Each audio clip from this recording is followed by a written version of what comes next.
اللہ سبحانہ و تعالیٰ کی ایک صفت حفیظ ہے۔ جن آیات میں اللہ تعالیٰ کی صفت حفاظت کا ذکر کیا گیا ہے انہیں آیات حفاظت کہا جاتا ہے۔ اگر کوئی شخص یہ چاہتا ہو کہ اس کا کاروبار اللہ کی پناہ اور حفاظت میں رہے، اس کا گھر بار، اس کی اولاد، اس کی جان و مال اللہ تعالیٰ کی حفاظت میں رہے، تو اسے چاہیے کہ آیت حفاظت کا ذکر کرے۔ معزز سامعین، السلام علیکم ورحمۃ اللہ وبرکاتہ۔ اللہ تعالیٰ اپنی مخلوق پر انتہائی مہربان ہے، اس لیے جو شخص یہ چاہتا ہو کہ اس کا گھر بار ہمیشہ باحفاظت رہے تو اسے چاہیے کہ وہ روزانہ آیت حفاظت کا ورد کرے۔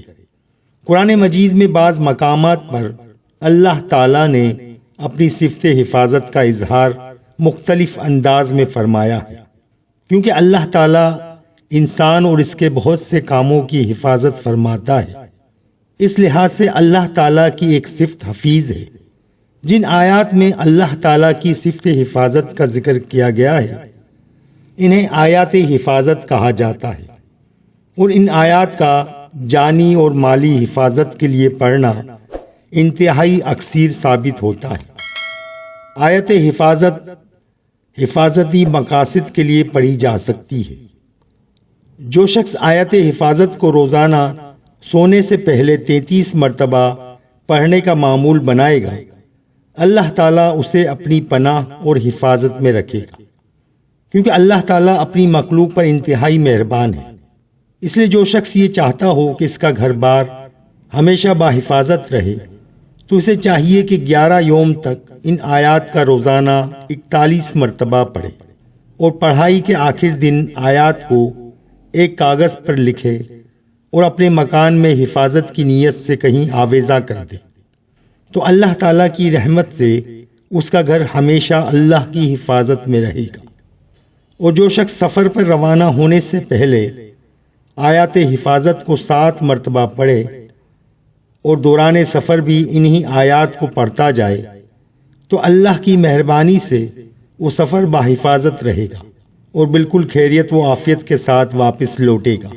کوئی شخص یہ چاہتا ہو کہ اس کا کاروبار اللہ کی پناہ اور حفاظت میں رہے تو اسے چاہیے کہ وہ روزانہ کاروبار کے مقام پر کاروبار شروع کرنے سے پہلے آیت حفاظت کو چند بار پڑھنے کا معمول بنا لے۔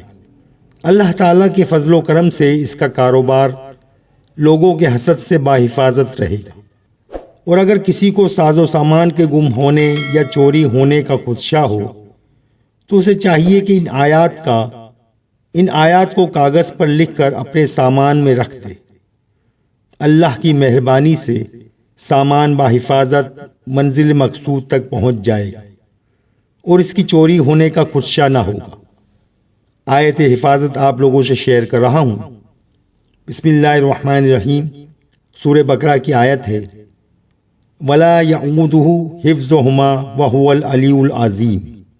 ترجمہ، اور ان کی حفاظت اس پر دشوار نہیں اور وہ عالی عظمت والا ہے۔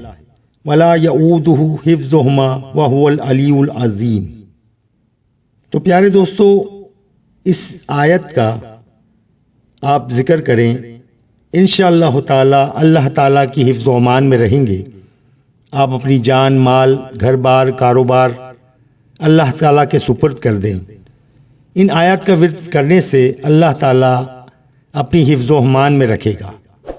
ویڈیو اگر پسند آئی ہو تو لائک اور سبسکرائب ضرور کیجیے گا۔ انشاءاللہ تعالیٰ پھر ملیں گے نیکسٹ ویڈیو میں۔ اللہ حافظ۔